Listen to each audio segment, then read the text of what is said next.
I'm really not comfortable with this agreement, but he's really mean.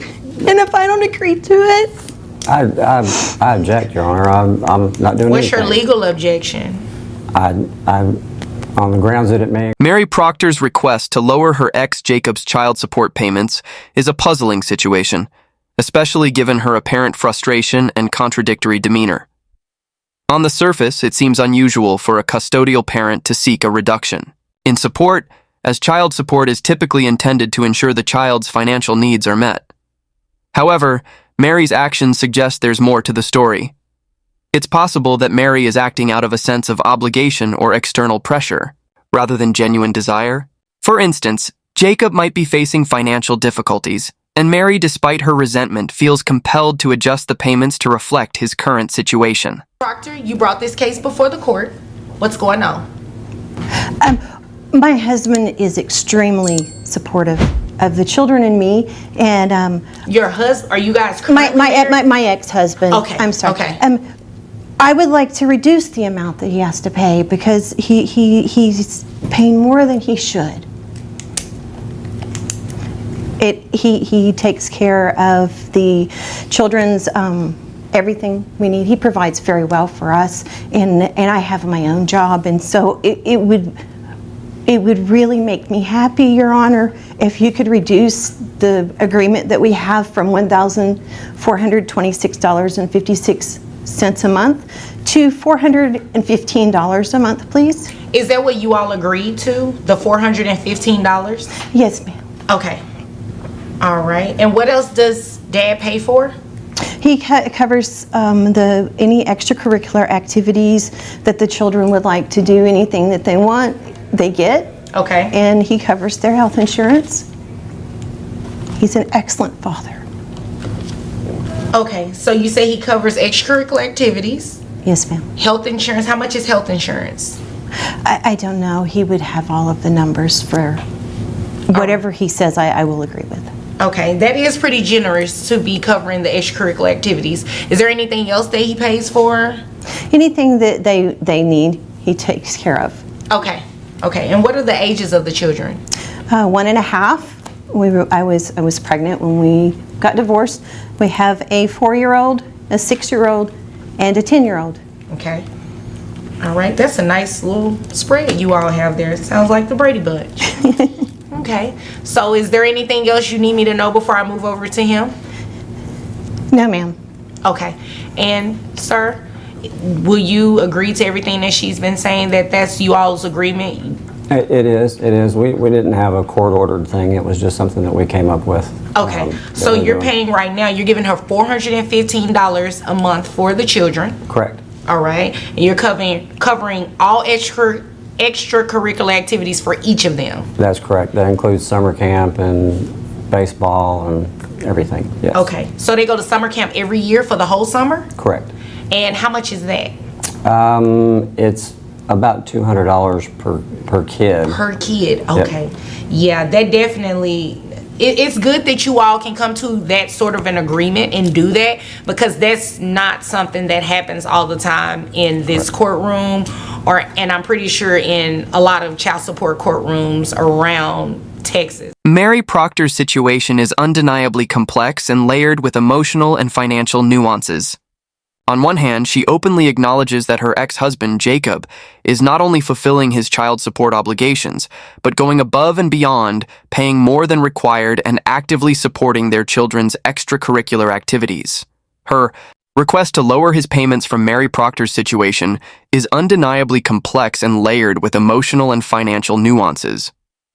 On one hand, she openly acknowledges that her ex-husband, Jacob, is not only fulfilling his child support obligations, but going above and beyond, paying more than required and actively supporting their children's extracurricular activities.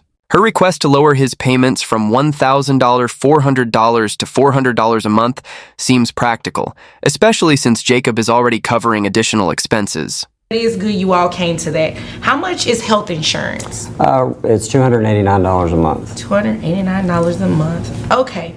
So you say you all did, this is not a court order, so this is the first time that there will be an order in place. Correct. So just so the court understands, make sure that you understand your child support in terms of what you were paying.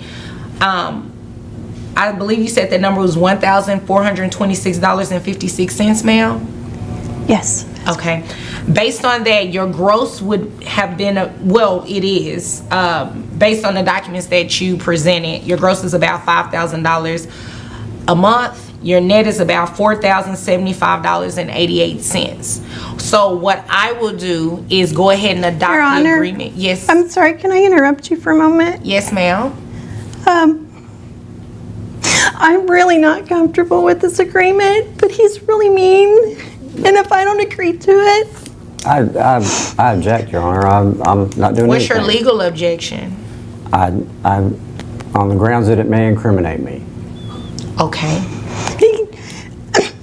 he has, I can prove that he makes at least $4.7 million a year. I have all the account information here provided to me by his bookie.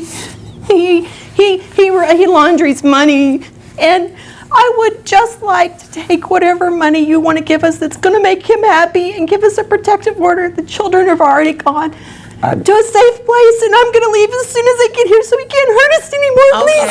Okay. She's crazy, Your Honor. She's crazy. I'm crazy, yeah. That's okay, I'm crazy. I'll just agree So to you're this. agreeing that you're crazy?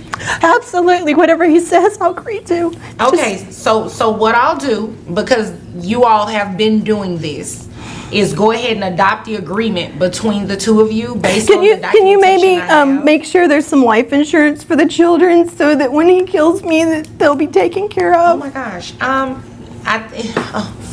Not to sound insensitive, but in terms of protective orders, this is not the court that you would want to be in. You would definitely need to be in another court. But if you're thinking in terms of safety, I think your first step is to call 911 and maybe speak to some police officers or whatnot. Sir, I don't know what you're doing to this woman. However, not doing unfortunately, I'm not saying that you are, but based on what she said. He As has, far as my he has job everybody goes- on the books. I have the proof. I can give it to you. No, ma'am. There's You know what? receipts. I don't I even have wanna be access to incriminated all in of that. his accounts. No, thanks. So what I'm going to do is adopt the agreement between you all based on what you've been doing. The $415 a month, you will continue to pay that. You will continue to pay the $289 in health insurance. You will continue to cover extracurricular activities for each of the children, including summer camp. If there's nothing further, you all are dismissed. And I think I need to go have a drink because you Thank you, Your Honor. guys have really... This case is a perfect example of how family court dramas can reveal deep, emotional wounds, hidden truths, and complex interpersonal dynamics. Mary's accusations and emotional outbursts suggest there's much more to this story than just child support. Whether her claims are fully accurate or influenced by fear and stress, it's clear that this situation is far from resolved. What do you think? Is Mary genuinely in danger, or is there more to her accusations? And why do you think the court ruled the way it did? Drop a comment, hit that like button, and let's keep the conversation going. Don't forget to subscribe for more wild courtroom moments. Catch you in the next one.